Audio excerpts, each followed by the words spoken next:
उमेश पाल हत्याकांड में पुलिस को बड़ी कामयाबी मिली है। विजय उर्फ उस्मान चौधरी का एनकाउंटर में उस्मान चौधरी ढेर हो गया है। अस्पताल में इलाज के दौरान उस्मान की मौत हो गई है। उस्मान ने ही उमेश को मारी थी पहली गोली। इस वक्त की बड़ी खबर हम आपको दिखा रहे हैं जो कि प्रयागराज से है। उमेश पाल को गोली मारने वाले शूटर का एनकाउंटर हो चुका है। उस्मान चौधरी पर था 50,000 का इनाम, जिसके बाद उसका एनकाउंटर हुआ था। उमेश पाल पर ने मारी पहली गोली। उस्मान ने ही उमेश को पहली गोली मारी थी। उमेश पाल को गोली मारने वाले शूटर का एनकाउंटर हुआ। उस्मान चौधरी पर था 50,000 का इनाम। इस वक्त की बड़ी खबर, उमेश पाल पर चलाई थी पहली गोली। प्रयागराज के कौंधियारा में शूटर उस्मान ढेर। उमेश पाल हत्याकांड से जुड़ा यह मामला, जहां पर उमेश पाल हत्याकांड में यह बड़ा एक्शन लिया गया है। उमेश पाल हत्याकांड में मुठभेड़ के दौरान एनकाउंटर में उस्मान चौधरी ढेर हो गया है।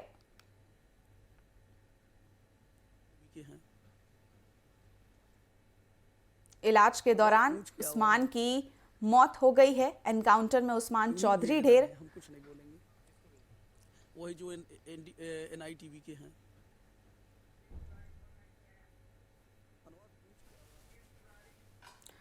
और इसी के साथ ही सुशील तिवारी हमारे साथ फोन लाइन पर जुड़े हैं।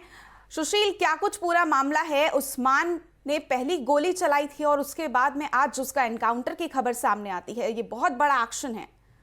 बिल्कुल, ये एक्शन लगातार चल रहा है क्योंकि इसमें 2 अभी तक इनकाउंटर हुए हैं। 2 इनकाउंटर में 2 की मौत हो चुकी है। आज उस्मान की मौत हुई है। उस्मान ने जो पहली गोली चलाई थी उमेश पाल के ऊपर और सिपाही के ऊपर, और इसने हत्याकांड में उमेश पाल की थी। इसका आज इनकाउंटर हुआ कौंधियारा क्षेत्र में और इसको क्राइम ब्रांच ने घेर कर उसको मारा है और ये इसकी मौत हो चुकी है। और साथ में एक सिपाही नरेन, जो कि क्राइम ब्रांच का सिपाही था, उस पर भी गोली लगी है। उसको CSC में भर्ती कराया गया है। तो ये जो घटना है, इसको पुलिस लगातार वॉच कर रही थी, कहाँ कहाँ इनका मूवमेंट चल रहा है। तमाम इनके फोन सर्विलांस पर लगे हुए थे और उसके बाद आज सुबह इनकी घेराबंदी उस्मान की गई। उस्मान की मौजूदगी कौंधियारा थाने क्षेत्र में मिली थी, तो वहां पर क्राइम ब्रांच ने घेरा है। तो पहले इसको सरेंडर के लिए कहा कि सरेंडर कर दो, लेकिन सरेंडर नहीं किया। इसने खुद पुलिस पर गोली चला दी, जिसमें एक सिपाही नरेंद्र की गोली लगी और पुलिस ने फिर घेराबंदी करके चारों तरफ से इस पर फायरिंग की है। फायरिंग के बाद इसको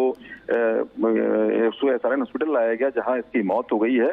और ये जो पूरा मामला काफी बड़ा है और ये इलाहाबाद पुलिस ने जिस तरह काम किया है, उससे लगता है कहीं ना कहीं जिस तरह योगी जी ने अभी खुद सत्र में कहा था कि हम जो माफिया हैं, गुंडे हैं, बदमाश हैं, उन्हें मिट्टी मिला देंगे, तो कहीं ना कहीं पुलिस ने जो पूरा उमेश पाल हत्याकांड है उसको लेकर काफी सेंसिटिविटी दिखाई है और लगातार घेराबंदी कर रही है। यहाँ तक कि जो अतीक का बेटा असद फरार है, उसकी भी घेराबंदी जारी है और पुलिस और STF लगातार दिन रात काम कर रही है। और उसी का असर है कि आज ये दूसरा एनकाउंटर हुआ है और इसमें उस्मान की मौत हुई है। जी सुशील, ये बताइएगा, जिस तरीके से ये बहुत बड़ा एक्शन लिया गया है, अब आगे इसमें क्या कुछ कार्रवाई की जाएगी?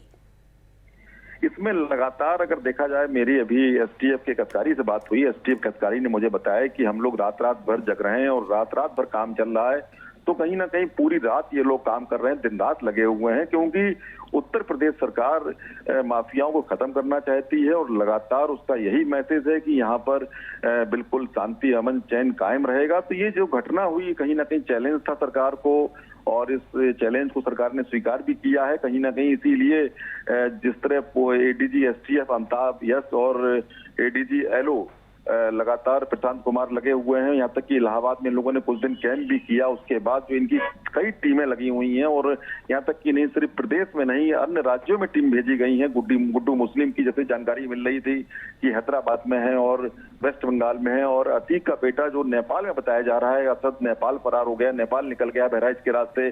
तो नेपाल में भी वहां पर कहीं ना कहीं उसको घेराबंदी करने का पूरा प्रयास हो रहा है। तो ये पूरा जो असर है, योगी सरकार जिस तरह अमन चैन कायम करना चाहती है, उसी को लेकर इसका पूरा असर है।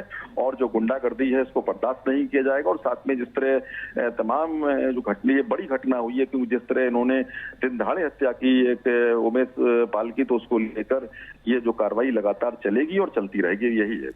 सुशील, आए दिन उमेश पाल हत्याकांड को लेकर के नए खुलासे हो रहे हैं। अब ऐसे में सभी हत्यारे अभी पुलिस की गिरफ्त से बाहर हैं।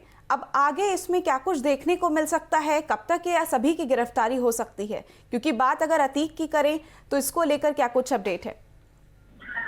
बिल्कुल, अतीक की अगर हम बात करते हैं तो कहीं ना कहीं अतीक जो माफिया था वो तो जेल में बंद है, लेकिन उसकी जेल में बंद होने के बाद लगभग पिछले 1 साल से इस पूरे गैंग की कमान असद ने संभाल रखी थी और असद अपने गुर्गों को बाकायदे इंस्ट्रक्शन देता था। यहाँ तक कि इसके जो लखनऊ वाले फ्लैट में 80 लाख का एक बेरेड चेक भी मिला है और उसमें दस्तखत भी है। उस चेक को भी चेक किया जा रहा है, कहीं रंगदारी वसूलने का सिस्टम तो नहीं था और कहीं ना कहीं ये लोगों से पैसा वही तो नहीं कर रहे थे। तो ये पूरी जो कमान है अतीक के बाद अगर देखा जाए, उसकी जो उत्तराधिकारी के रूप में अगर देखा जाए, माफिया के रूप में वो असद ने संभाल लिया। असद फरार चल रहा है और साथ में जो तमाम गुड्डू मुस्लिम है जो कि इसमें बमबाज के रूप में है, बहुत बड़ा बमबाज माना जाता है प्रयागराज का, और उसी ने बमबाजी करके जो दहशत फैलाई थी वो उसको पुलिस घेराबंदी करने के लिए एसटीएफ दिन रात ये कर रही है और साथ में नेपाल तक में इनको ट्रेस किया जा रहा है असद को। और जो पूरा मामला है काफी बड़ा है और योगी सरकार जिस तरह से पूरे मामले को काफी गंभीरता से ले रही है, तो उसी में एसटीएफ पुलिस सभी काफी एक्टिव हैं और एक्टिव मोड में देखते हुए देखा जाए तो इन लोगों ने दूसरा इनकाउंटर किया है।